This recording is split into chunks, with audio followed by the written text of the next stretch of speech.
Okay, now that you've completed the first step in the enhanced project design process, you're ready to meet your user, your client, which will be me, and learn about what you're going to do, for your challenge. So hopefully you dug deep and tried to understand a few things about making dollhouse furniture and see what we can go and learn on. See what else you can learn about today from me so that you'll know what your challenge is exactly about.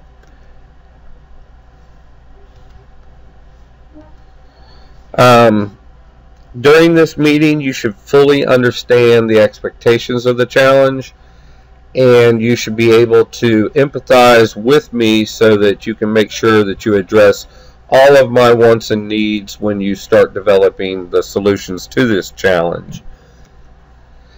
If you listen and pay attention to the things in this tutorial and ask questions, I know you're probably wondering, well, how do I ask a question since I'm not there in front of you right now? Email people, that's what it's for.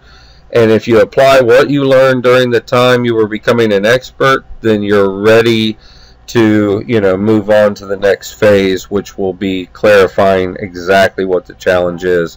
So I'm going to jump out of here and I'm going to jump over to Word. Here's exactly what I want, and what I want is primitive furniture for creating spaces within an old Western type home. The early settlers of this country might have used. So these were things that were generally, some a little fancier than others, but definitely not Victorian era. These would probably be found best by looking up like 19th century primitive furniture. So you'll probably have to do a little more research, but in fact, let's pop over and kind of look for a few things. Let's jump out here and jump over to like I said, 19th century primitive furniture. This is something which just has been restored. Kind of looks like an old style bread box. It's something you might find in a kitchen. It had these screens in front so it could breathe, and people store food in and keep the little pesties out of there, so to speak, but and also be able to have cabinet space and prepare things on. So you're looking for items a lot like that. We're not looking for anything too fancy. That doesn't mean you can't get a little fancier, in the sense that, like, something like this wall hanging here, this is all hand carved and cut with either a coping saw or some other sort of jigging type saw. A little cupboard that might hold plates or hold some items in a home. Took a little more care, and not a lot of people would have had those. However, they were available. And of course there were a lot fancier things available. I don't want something that is so primitive that it looks like it came from a Flintstones cartoon. So, let's not get into like maybe we'll find a stool down here that's just a block of wood with a leg or two on it. I've seen those before. They're just, cut out of a tree trunk. I don't want anything that looks like that. It does need to look like furniture, and it should have, some design and definitely general purpose, but not so fancy that only the elite would have owned it. Talking about things that could have been made on the homestead from the wood that was found around there, and things like this chair is pretty neat, and this is a pretty nice piece. Of course, this was probably machine or shop made and not likely made on a farm, but I don't know, simplicity of design. It could have been made by somebody that had a lot of skill, but just not as likely. So let's not go that route. So now that you know what we're working on that way, let me get some of these things out of here and pop back over. Also, you want to keep in mind that you will need to design specifically for the kitchen or the living room, bedroom, or you could even design furniture that might go on a porch, or things found in a bathroom, which a lot of them didn't have running water, but they did have tubs for bathing in. So a lot of times they were old barrels, or maybe something carved out of a tree that was just a big depression. Things for babies, or the baby might need in the home, those types of things. And you can also consider accessories to these things, such as pots, pans,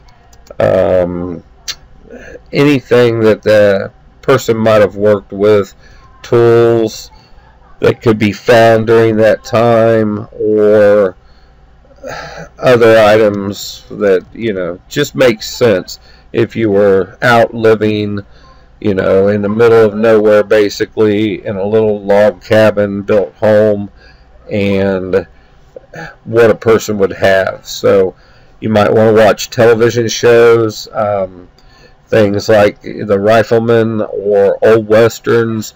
You might want to watch anything like that movie wise, or do some more research online.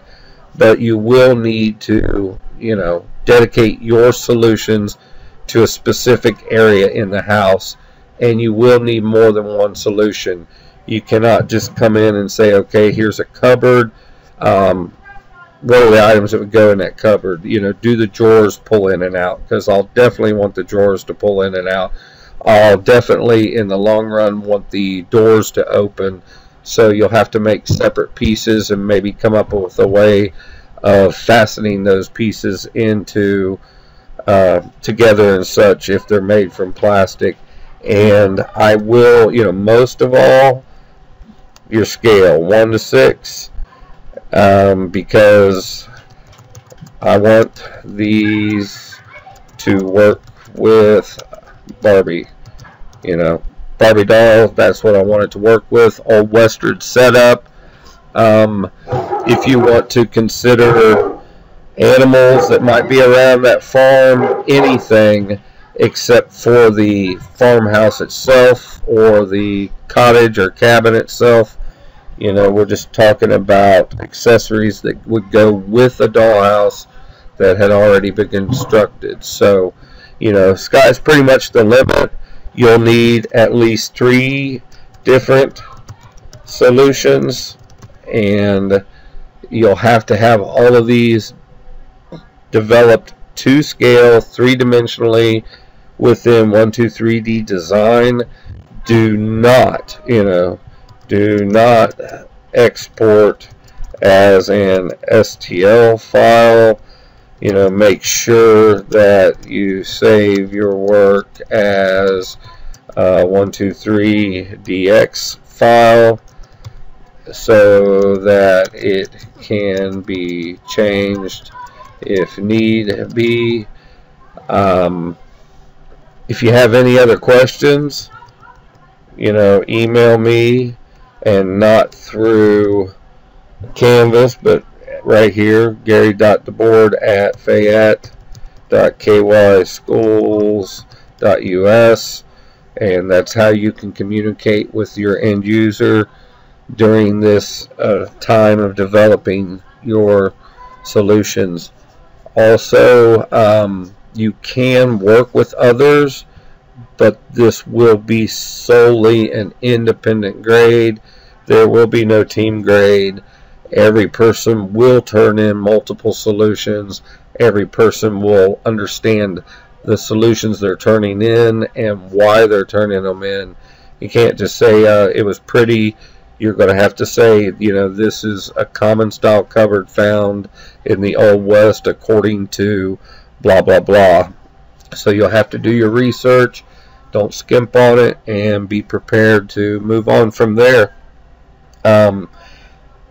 For today's lesson, just read the instructions and make sure that you follow them. And what I'll do is I'll pop out of this and jump back over here to the slideshow real quick, and let's move on a little bit so that you're ready. You need to develop a clear and actionable problem statement. Simply put, the problem is you must develop furniture for a dollhouse at 1:6 scale. Then you should start putting in a bunch of bulleted statements like, I must make furniture that is primitive and conducive to the era that my client talked about, which was for an Old West style home from early settlers. It cannot be extremely fancy because these are items that general people would have had based on things they could have made around the environment. Go back in the video, listen to everything I said, and write down what I must do. There should be several of them.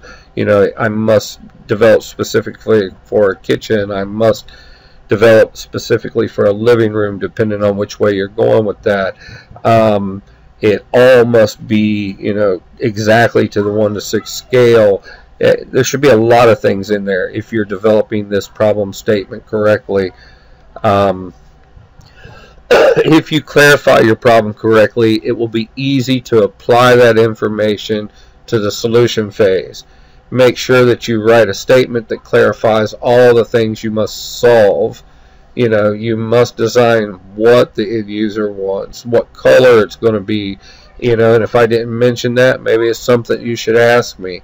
It's on here, it says that the things are going to be made from wood. That you're going to develop these files and print them with a 3D printer. Maybe I'll want you to paint that item later so that it looks like a wooden product. So as you're developing that problem statement and questions start arising, you need to go back and empathize with me. That's what this stage is about. So before you submit for your grade, your problem statement, and that's what this one's all about. You've heard what the challenge is. Make sure that you clarify. Send me a precursor, ask questions, and just make sure you get it right before you move on, because if you move on into your solutions without completely clarifying the problem, then the odds are you might not design something that I truly want. And if that occurs, all the time you spend making solutions will be to no avail, because I'll be, I don't like that. It doesn't work for me. So, make sure you follow the instructions, make sure you ask questions, make sure that you understand everything that you need to understand. If this isn't clear, clarify it. That's your job. It's not all cut and dry. You're dealing with a human being, so you're going to have to, be open to making suggestions, asking questions, and just, being sure before you jump into the next phase. Alright, you might as well go ahead and get started, because this will take you some time. Good luck, and remember, you can reach me via my email that was provided earlier in this video.